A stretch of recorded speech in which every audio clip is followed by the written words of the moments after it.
Messi और Ronaldo दोनों दुनिया के टॉप फुटबॉलर हैं, लेकिन आखिर इन दोनों में से कौन ज्यादा अमीर है? रतन टाटा हमेशा बिना जेब की शर्ट क्यों पहनते हैं? कारण जानकर आप हैरान रह जाएंगे। और अमेज़न के मालिक जेफ बेजोस एक ऐसी टेक्नोलॉजी पर काम कर रहे हैं जिससे इंसानों को अमर बनाया जा सकेगा, और उनका कहना है कि उन्हें इसमें बहुत जल्दी सक्सेस भी मिलने वाली है। नंबर 5, जेफ बेजोस एक ऐसे प्रोजेक्ट पर अपना पैसा लगाया है जिसका मकसद इंसानों को अमर बनाना है। खुद को बूढ़ा होते देख शायद ही कोई खुश होता होगा, और यही कारण है कि कुछ कंपनियां इसे लेकर कई तरह की रिसर्च में लगी है। अमेज़न कंपनी के मालिक जेफ बेजोस ने भी इस रिसर्च में अपने पैसे लगाए हैं। यूनिटी बायोटेक्नोलॉजी नाम की एक कंपनी बुढ़ापे को खत्म करने के ऊपर रिसर्च कर रही है, और साथ ही कंपनी रिवर्स एजिंग पर भी काम कर रही है, जिसमें बुढ़ापे के साथ इंसानी शरीर में आने वाली बीमारियों को खत्म किया जाएगा। रिपोर्ट के मुताबिक इस कंपनी ने अपने प्रोजेक्ट पर काम करने के लिए जिन वैज्ञानिकों को रखा है उन्हें हर महीने $1 मिलियन की सैलरी दी जाएगी, जो कि बहुत ही ज्यादा है। इंसान को दोबारा से जवान बनाने के लिए सेल की प्रोग्रामिंग करते समय उसमें प्रोटीन जोड़ा जाएगा। इस रिसर्च को चूहों पर सबसे पहले किया गया था और उसमें कामयाबी भी मिली थी, जिसके लिए साइंटिस्ट शिन्या यामानाका को नोबेल प्राइज भी दिया गया था। इसीलिए जेफ बेजोस को उम्मीद है कि रिवर्स एजिंग के जरिए लोग अमर बन सकते हैं। नंबर 4, लियोनेल मेसी और क्रिस्टियानो रोनाल्डो में से कौन ज्यादा अच्छा खिलाड़ी है? ये बहस तो फैंस के बीच चलती ही रहती है, लेकिन इन दोनों में ज्यादा अमीर कौन है? 2019 की फोर्ब्स की रिपोर्ट के अकॉर्डिंग दुनिया के सबसे अमीर खिलाड़ियों में मेसी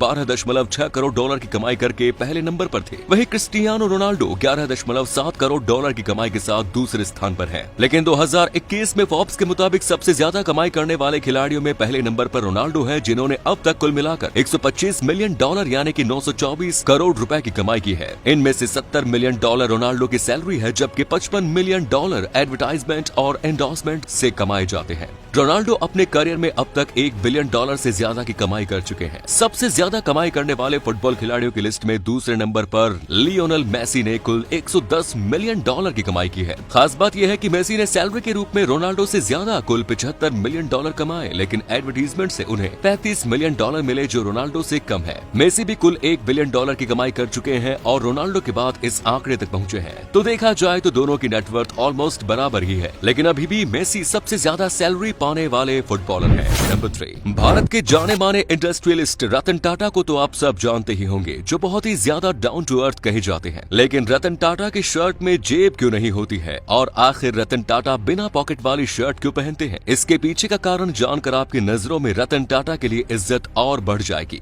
दरअसल दोस्तों, रतन टाटा एक ऐसे इंसान है जो साधारण जीवन जीना पसंद करते हैं, और रतन टाटा का सारा समय इस देश की उन्नति और अपने एम्प्लॉयज की खुशियों के लिए डेडिकेटेड रहता है, और वो हमेशा फ्री माइंड के साथ कहीं जाते हैं। इसीलिए रतन टाटा बिना जेब वाली कमीज पहनते हैं, क्योंकि वो कोई बोझ लेकर नहीं घूमना चाहते। और एक बात ये भी है कि रतन टाटा को बिना जेब वाली शर्ट का शौक है, और ऐसी शर्ट वे न्यूयॉर्क के ब्रुक्स ब्रदर्स से खरीदते हैं। नंबर 2, 2013 में एप्पल ने ऑफिशियली खुद कहा था कि iPhone 6 ट्रांसपेरेंट आईफोन होने वाला है, लेकिन फिर आखिर बाद में ऐसा क्या हुआ कि एप्पल ने आज तक कोई ट्रांसपेरेंट आईफोन लॉन्च नहीं किया? दरअसल बात यह है कि एप्पल ने ये कहा तो था कि iPhone 6 ट्रांसपेरेंट होगा, लेकिन ये उन्होंने सिर्फ मजाक में कहा था। iPhone 6 की रिलीज से पहले उन्होंने प्रैंक करने के लिए ट्रांसपेरेंट आईफोन की इमेजेस और कॉन्सेप्ट वीडियोस नेट पर अपलोड किए, जिसे टेक्नोलॉजी मीडिया एजेंसीज वालों ने सच समझ लिया, और उन्होंने जमकर ट्रांसपेरेंट आईफोन की ब्रांडिंग की, क्योंकि 2013 में ऐसी ट्रांसपेरेंट टेक्नोलॉजी बहुत बड़ी चीज थी।